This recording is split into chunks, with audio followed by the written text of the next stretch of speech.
So this is for everyone that feels like they can't break into their dream job, industry, role, life, business, they can't cut through, or that they need some kind of approval or cosign in order to actually start to build in a way that they love.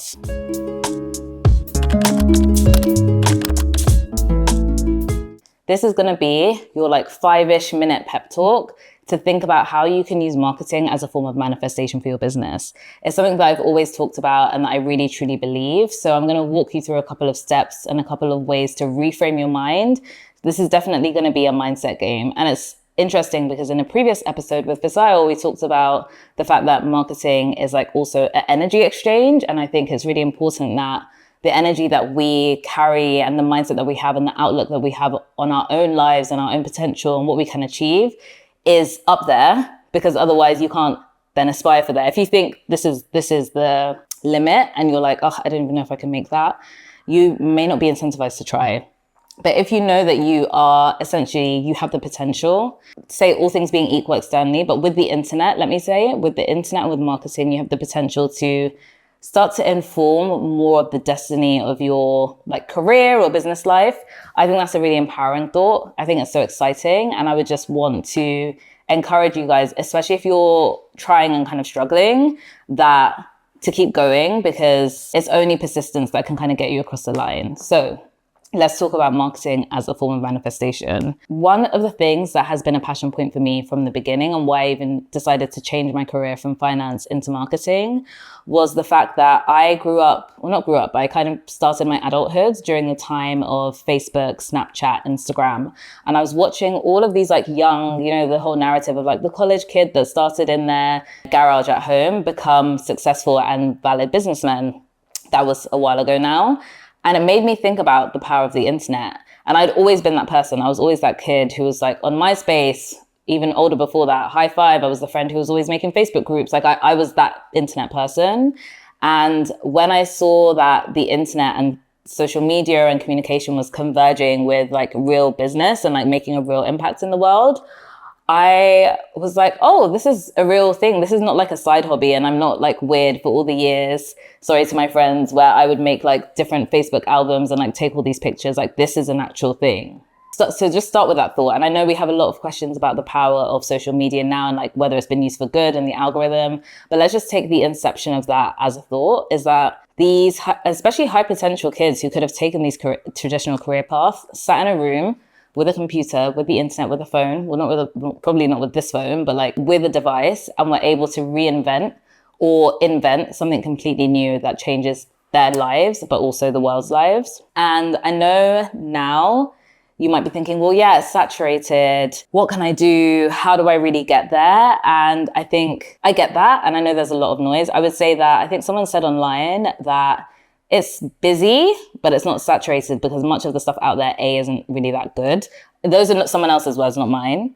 But I think, what is the alternative, right? I would rather compete in something, I also don't really believe in the word competition or competitor, but that's another episode for another day. But I'm not thinking about the fact that everybody else is doing it.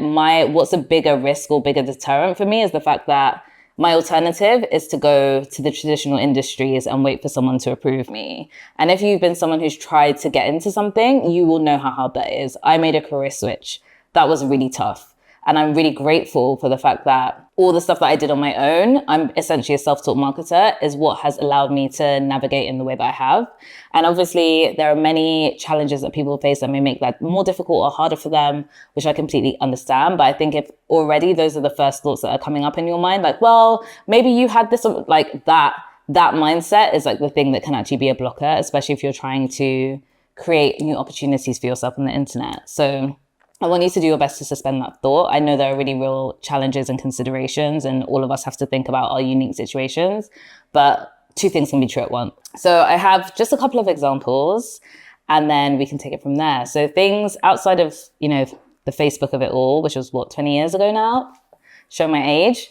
Let's talk about the music industry. Let's talk about Ray, who's a British artist who was making music probably for the last 10 or 12 years, and who got dropped by her record label. And it was only when she started to be an independent artist and post content on TikTok, and she started to have viral songs, right? She has so many viral songs that people are continuing to sing. She's won awards now off the back of it, and she has become a successful artist, you know, in a place where she was with the incumbent. She was in the industry, and for whatever reason, the industry didn't prioritize her, because in record labels they have many artists, and sometimes they just, for whatever reason, they don't give a certain artist enough push, and that artist then doesn't do well. And she was dropped. So if I had my dream record deal, right? Because at one point getting a record deal for musicians was make or break.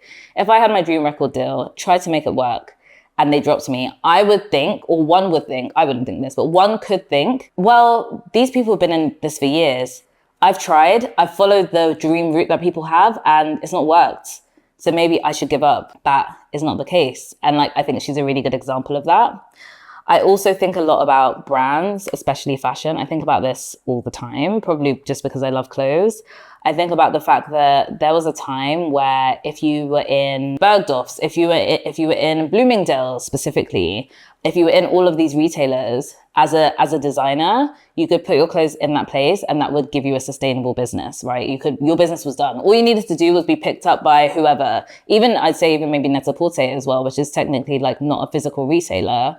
That was the goal. That was the only way to make money.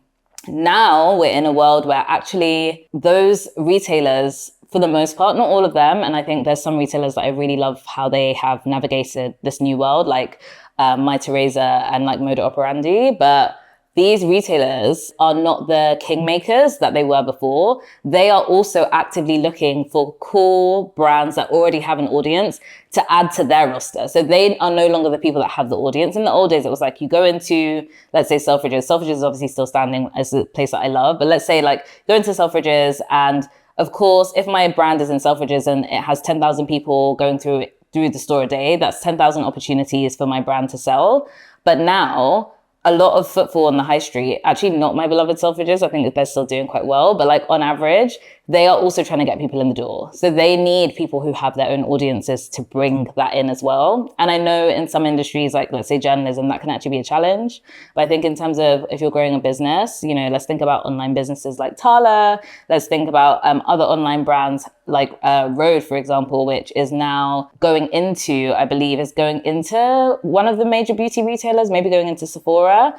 In the old days, you had to launch with Sephora in order to reach people. They have now done that on their own, which is much better because we've spoken about in other episodes, owning your audience. Them going to Sephora is still great for Rode, but it's also great for Sephora. Don't ever get it twisted, you know? And I think, again, so many people being architects of their own destiny. And I think there are many examples. I don't think Rode is the only example, because I'm sure that some people will be thinking, well, she's an influencer, she's a celebrity, of course she could go into Sephora. If it was like guaranteed, it would have happened earlier, no. But they all obviously saw value in like building their own group and their own community. And even the other example I'll give is like the longevity and the ability to control the type of future that you have as a reality star. So like reality stars have probably existed for like maybe since the 80s, maybe longer. Someone correct me if I'm wrong in the comments, but in the late 90s, early 2000s, you were a reality star. And then the arc of that show, whatever show you were on, Big Brother, whatever these things were, that was your identity. And then now we're in a world where, think about Love Island, even think about the longevity after Keeping Up with the Kardashians, which is a slightly different show because they have more control over the edit and their producers and stuff.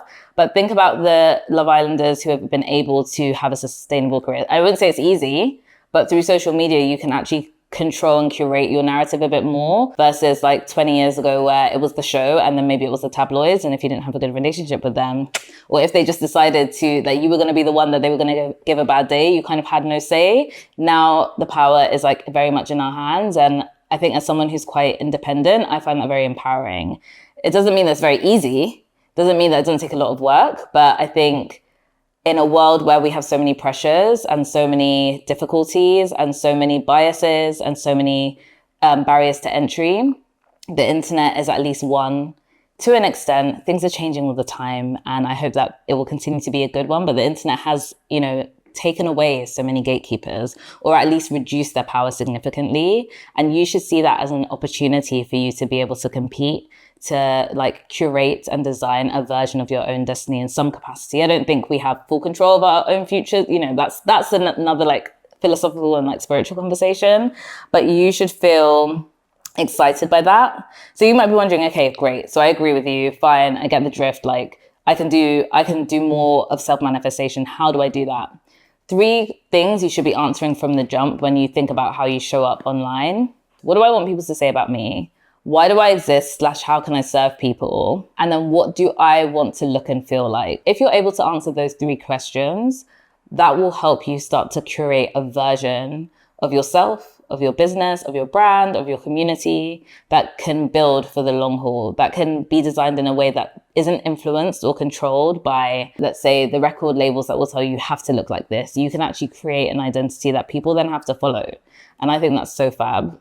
We deep dive into that, I think, in one of the early weeks of marketing school. It's not out yet. This is not a promo. It's just context for like how long I've been talking about this with people for years and years and years. If you're able to answer those 3 questions really well, not just like, I want to make people feel happy. No, why do you want to make people feel happy? How do you want to make people feel happy? Why is it important that it comes from you? And what happidness can you provide that other channels or other similar things don't? If you're able to answer those questions, you are onto something, and the opportunities are endless. So I wish you luck. If you have any more questions about this or like any objections, or you're just like, wait, I need to make the dots connect, then just leave a comment and let me know, and we'll speak in another episode.